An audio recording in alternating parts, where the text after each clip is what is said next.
Yes, the process of transforming our country was never going to be a one-day event. And it was also going to be a generational process. It took 347 years to destroy the future of this country. The colonialists who came here, the apartheid regime, destroyed the fortunes of this country by dispossessing the assets of our people. Wherever you go now, you see how people were impoverished, how they were dispossessed. And wherever you go, you see people who have not been given the necessary skills and knowledge. So 347 years it took to bring this country to the sad state that it is. Now, in 30 years, we will not be able to reverse that history completely. Hartlike goeiemôre kykers en luisteraars, baie welkom by hierdie uitsending weer eens. Iets so vinnige uittreksel gesien van ons president Cyril Ramaphosa en ek gaan later ook 'n uittreksel speel van minister Fikile Mbalula wat ook uitlatings gedoen en gemaak het tydens die 114-jarige viering van die ANC se bestaan. Maar voordat ek 'n bietjie gesels oor wat president Ramaphosa gesê het en vir u minister Fikile Mbalula se uittreksel speel, wil ek net eers vir u sê dat alles in die lewe het 'n motief, né? Toe president Donald Trump sê, luister, Venezuela, julle het dwelmmiddels wat julle invoer of uitvoer na Amerika en aan hierdie kant ingevoer word, en ons weet van die paar bote wat hulle op die see stukken geskiet het, aangeval het en alles daarmee saam. Die motief was éventueel om dan 'n regeringsverandering teweeg te bring. Maar deel van daardie motief aan die uiteinde is om die olie dan nou uit die aard van die saak in die hande te kry, wat vir Amerika baie waardevol is en vir oliestabiliteit op die internasionale markte. Want wanneer hulle Iran aanval, en ek weet nie, dis nie ons lyn vanoggend nie, maar wanneer hulle Iran aanval en die straat van Hormuz en daardie olie raffinaderye in die Midde-Ooste begin aan die brand geskiet word, dan sou hulle graag wou dan staat maak op Venezuela, wat blykbaar volgens berigte die rykste aan olie is in die wêreld. So, dis die motief. Wanneer jy 'n besigheidjie begin, wat is die motief? Die motief is nie om 'n besigheid te begin. Die motief is om daar uit te kom waar jy vir jou gesin, jou geliefdes 'n huis kan koop, 'n voertuig of 2 kan koop, goed kan versorg, kan gaan vakansie hou.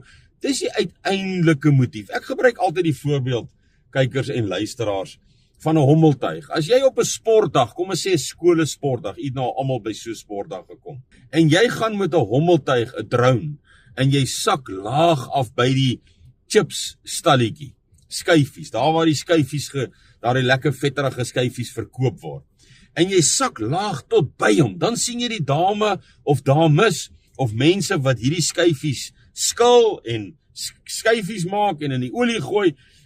En dan as jy net dit sien, dan kan jy vir jouself dink, as jy daai stukkie video kyk, dit gaan net hier oor 'n chipswinkel, 'n skyfiewinkel.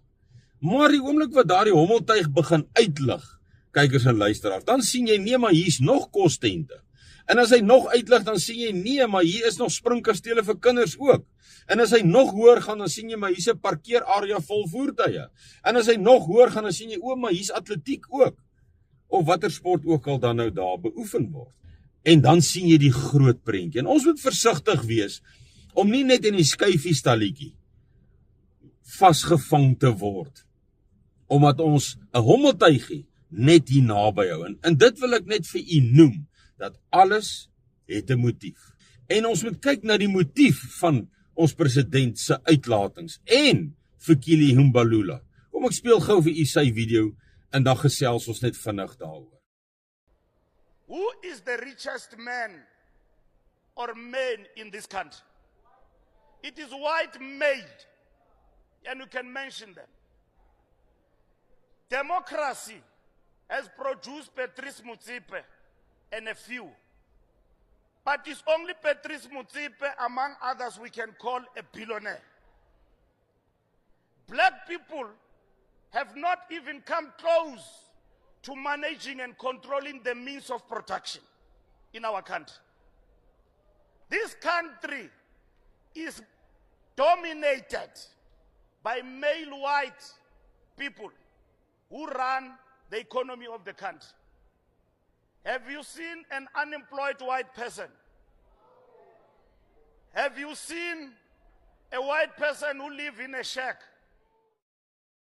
Goed, kykers en luisteraars, u het nou Fikile Mbalula se videoetjie gesien, u het ons president se uittreksel gesien, en baie duidelik, kom ons bespreek nie, ons kan nou sê, president Cyril Ramaphosa sê, ons is kolonialiste, ons het die land kom steel, en ons die grond kom steel, en dan kan ons nou baie debatteer daaroor, ons kan sê, nee, ons het nie as kolonialiste gekom nie, ons Franse protestant het as vlugtlinge, geloofsvlugtlinge, gekom Suid-Afrika toe, en van daar af het die geskiedenis ontwikkel, en ek wil amper sê, geëvolusioneer ons geskiedenis, en dit is maar hoe dit oor die aarde maar gebeur.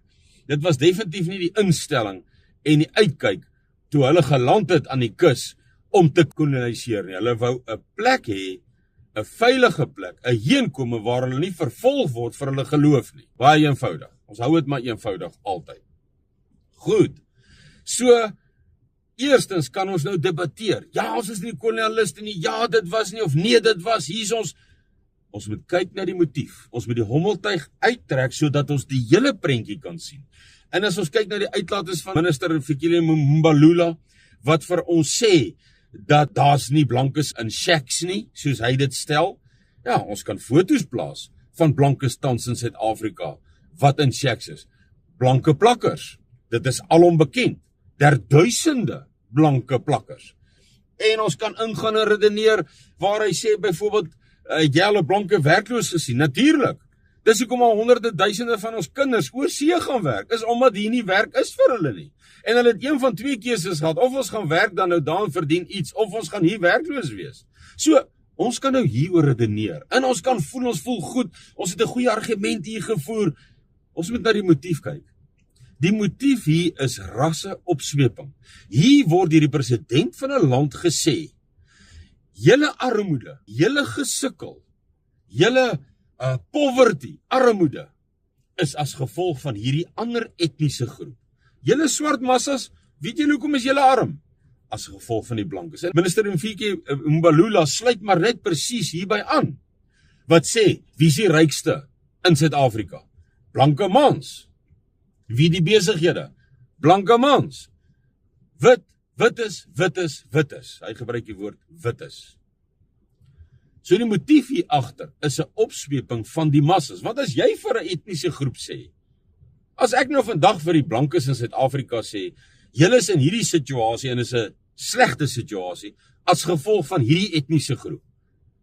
En dit word geglo, want dit is nie moeilik om dit te sien nie. Dit word geglo, dit wil graag geglo word. En dit word geglo, dan begin daar mos 'n haat ontwikkel. Dis mos logies, mense, ons bel weer vir logika. Logika sê vir ons, wanneer jy dit doen, dan is jy besig, die mooi ou Afrikaanse woord vir hierdie rassehaat, hierdie opsweping tussen identiteite, etniese groepe, is polarisasie. Dis nou die mooi woord daarvoor. So hier's 'n uiterste en 'n ekstreme polarisasie van die president van ons land wat sê, ja, julle sukkel so as gevolg van hierdie kolonialiste wat alles kom vat het. Nou, hoe kyk hierdie massa onmiddellik? En dit sluit aan by my vorige video wat ek gemaak het, waar ek vir u gesê het, dat die Amerikaners kan kom, en hulle gaan kom. Hoe hulle gaan kom, kan ons nie presies sê nie. Ons kan 'n paar lekker gesels daaroor. Gaan hulle doen soos in Venezuela nou? Gaan hulle doen met magte op die grond?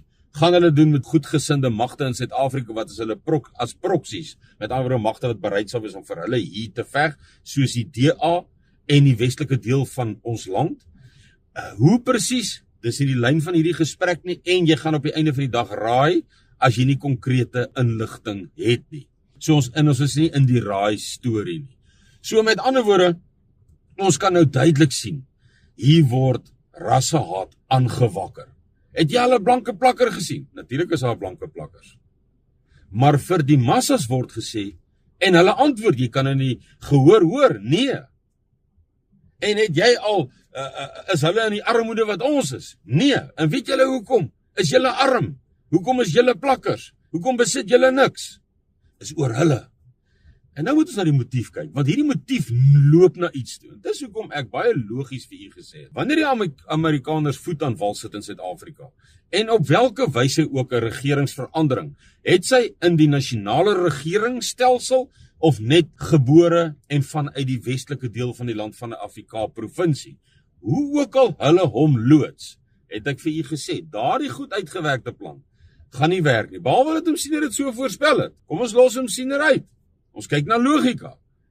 Dit is dan logies dat wanneer hier en sou hier 'n regering inkom en hierdie massas is opgesweep deur die president, deur die minister nou onlangs, ek praat nie van al die opswepings van provinsiale hoofde en nog ministers, ons kan blaaie volvoer, ons praat nie eens van Malema, Sekilde, Boerkielde, Farmer en al sy rassistiese en skuldbelaaide beskuldigings teen ons, hierdie etniese groep in Suid-Afrika, die wites, die witmans, dan kan u almal mos saam met my stem, dat wanneer ook al hierdie Amerikaners daardie regering loods, daardie regeringsverandering loods, en ek wil nie nou detail vandag ingaan die China aan die ander kant, en alles daarmee saam nie, want daar raak het 'n lywige video hierdie. Ek dink die punt wat ons net hier, is om net weer te besef, dat die massas is en word, selfs deur die president van 'n land, en ministers van 'n land, opgesweep, teen 'n ander etniese groep. En wanneer die Amerikaners sou inkom, gaan hierdie massas, en ons het nou weer gesien van die polisie wat RPG-projektiele gekry het, en beslag opgelê het, RPG, u weet almal, dis daar die anti-tank wapen wat gebruik word, veral in Afrika, en Russiese wapen, baie effektiewe wapen om te gebruik. U het video's gesien van my in die verlede van die splinternuwe AK's, dan is die opsweping gedoen. Die motief is om op te sweep. Hulle weet almal, president Ramaphosa, die ministers, die ANC, en ek wil vir u sê, ek dink tot 'n groot mate tot op die grondvlak, weet, hier gaan 'n oorlog ontwikkel, tussen die Oosblok en die Wesblok. En wanneer dit, gaan hulle hierdie grondmagte, die EFF, Umkhonto we Sizwe, die gewone ou op straat, wat dan genoeg opgesweep is, teen hierdie etniese groep, want ons witmans, wites in Suid-Afrika, word ons geassosieer met sê nou maar die Amerikaners, want AfriForum en Solidariteit was mos nou by die Amerikaners, was mos nou, so dis nie moeilik nie, weer logika, bel net vir logika, en dan dink ek, is dit vir ons almal raak, Msiener se gesig, logies, wat sê hulle kyk soos een man na ons toe. Ek vat nou hier 'n raaiskoot, maar een ding kan ek vir u sê, wanneer hier 'n Doringbos regering inkom, 'n regering van nasionale eenheid, wat weer 'n koloniale kleur het, en hulle gaan hom so inkleer en dit kleer hom klaar so in, dan is daar genoeg haat aangeblaas onder die massas. Geen net vir hulle daardie wapens wat so sirkuleer, nee, is klaar gegee, ekskuus, geen net die opdrag om hulle nou uit te haal, amper soos wat ons nou die burgerlike magte in Venezuela, die militias, wat nou daar met wapens op jeeps en voertuie begin rondry. Nou dis moeilik om so 'n land oor te neem. Jy kan nie boer leiers gryp, jy kan leiers neutraliseer op welke wyse, jy kan 'n land se leierskap oorneem, maar die oomblik wat die grondmagte mobiliseer, en ek dink dis presies wat ons hier gaan sien. Ons gaan 'n poging van die Amerikaners sien, daar is nie twee sake oor dit nie, maar dan gaan daar 'n reaksie wees, en daardie reaksie gaan verseker teen u en my gemik wees. Ons sien dit dan in die toesprake van 'n president en 'n minister. Hoe moeilik is dit om dit te sien? En dan dink ek, is ons presies nie dink nie, en hierdie sal getoets word in die toekoms, kykers en luisteraars, dan sit ons met 'n Joel 2 mag, opgerig, gemobiliseer, bewapen, wat dan gaan doen wat Joel 2 sê, hy gaan doen. En u hoef dit nie, u kan sê, ag, ek is al 80 jaar oud, en ek het nog nie van Suid-Afrika in die Bybel gelees nie, u hoef nie, u gaan dit beleef, u gaan dit voel, en daarom sê ek altyd vir u, dis my brandwag waarskuwingswerk, en ek sal dit bring tot op die laaste dag, wat dit die Vader se wil is, om dit te bring. En u het nog elke dag geleentheid om in te skakel by Suidlanders, deel te raak van 'n groepering wat saam hierdie dilemma gaan hanteer. Saam deur die Vader dan afgebid sal word ons lyding, sodat ons daar sal kom waar hy ons wil hê, van waaraf die herstel dan ook weer sal plaasvind. Jy moet 'n pragtige week hê, tot ons weer praat. Totsiens.